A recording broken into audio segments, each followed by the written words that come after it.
You're watching the O2 Arsenal Vodcast. William Gallas has paid tribute to Emmanuel Adebayor after the Arsenal striker netted his 9th goal in 7 games during Tuesday night's win against Newcastle. Yeah, he's very important for the team, you know. At the moment, he feels good, you know, and he plays very well. And I'm happy for him. I think everybody is happy because, you know, every game he want to score. He want to score maybe 1 goal or maybe 2, you know, and I think that is very important for the striker to have some ambition. Arsene Wenger has confirmed that Abu Diaby has signed a new contract with Arsenal, while Matteo Flamini is in talks over a new deal. We are talking. I'm hoping to finalise it, and he wants to stay, I want him to stay, so we should find an agreement. Join O2 and Arsenal at Emirates Stadium on Saturday for a live screening of our game at Man City. Tickets must be bought in advance, and there are less than 80 left. Go to arsenal.com/O2 screenings to book your ticket now.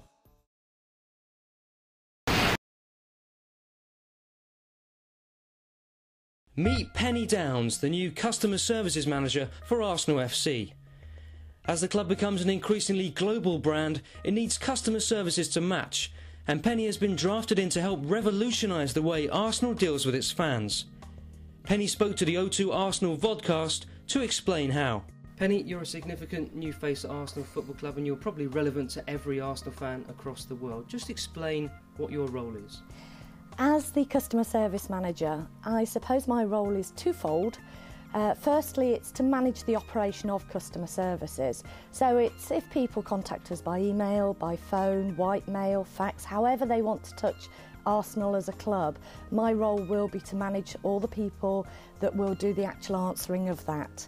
So it's managing the customer services team, but then the second part of my role is making sure and ensuring that the customer's view is represented to a fairly high level within Arsenal itself. Why was this particular position necessary? I think the club recognised with the move from Highbury across to Emirates that we have now a world-class facility, and customer services in this day and age should be about being able to serve the customer at a one-touch point. So however they come in contact with you, you should be able to fulfil their whole need, within reason obviously. And I think at the moment, the way the operation's set up is it's very much in silos. So if, for example, a fan phones up for a ticket, but they're actually not a member, then unfortunately we then have to redirect them to a different area or a different place. Likewise, a lot of our customer service is done through the web, through self-service, but that generates email queries.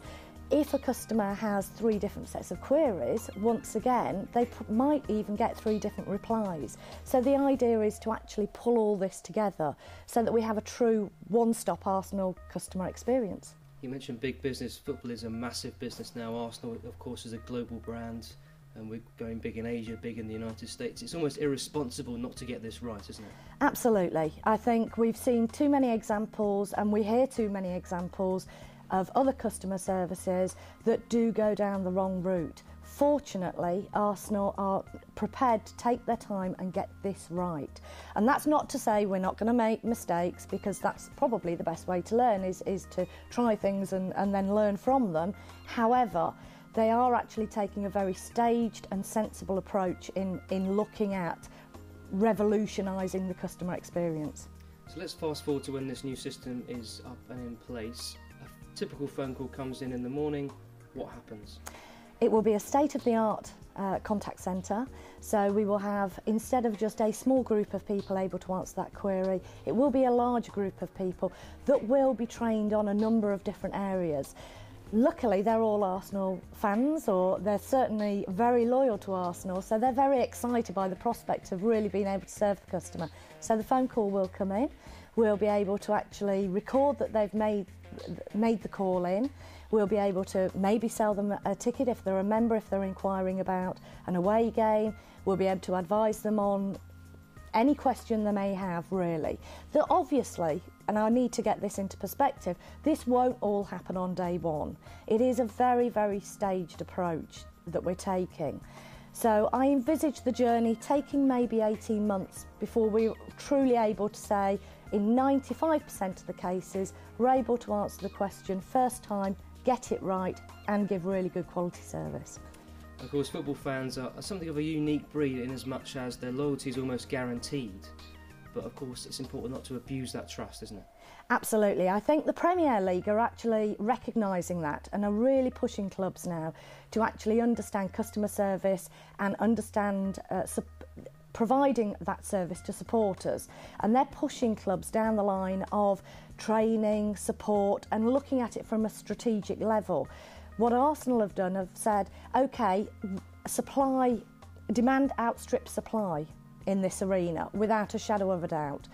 And it could be very easy for Arsenal to say, we will supply the bare minimum. We will meet our Premier League requirements and we will meet the bare minimum of what we have to do from a legal perspective.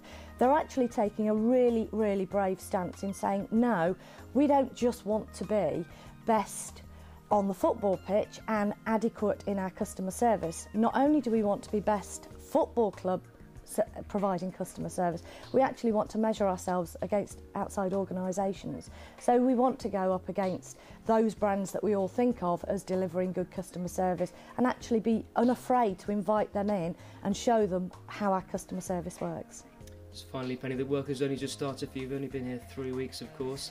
What do you make of the place? It's a dream job. I have worked in contact centres now for 9 years, starting off on the phones. And for me, as an absolute passionate football fan, to actually be involved in being able to do something around a football club is great. The culture of Arsenal is something that is really unique. We have a mix of real modern high business practice, but it's all coupled with that true, I would say, Highbury family feel that we haven't lost. So even moving away from Highbury into the new premises, and we've got very nice swish offices, we haven't lost that family feel. So just being involved in the culture and being involved on match days, experiencing the atmosphere, experiencing the build-up, it's been absolutely brilliant so far. The first 100 people to arrive at Emirates Stadium for our live screening of the Man City game will receive a free matchday programme. Go to arsenal.com/O2 screenings to book your ticket in advance.